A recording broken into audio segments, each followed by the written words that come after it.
second quarter ng RPT 367.62 pesos yung siningil sa akin. Pag yung normal na ganun lang yung presyo. Tapos sinanapan ako kanina, pinapunta ako ng sa assessor, pinukuha ko ng OP. Parang kasi walang OP, yung papel lang siya, order of payment. Nandun yung nandito yan sa wallet.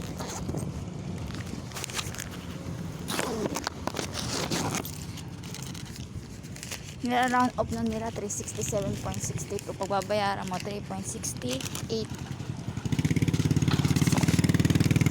Ito yung papel. Ito siya. Ayan. Ayan yung papel ng order of payment. Tapos ito yung resibo. Second quarter. Sunod naman third quarter, fourth quarter. Ang gastos. Sayang din yung 368.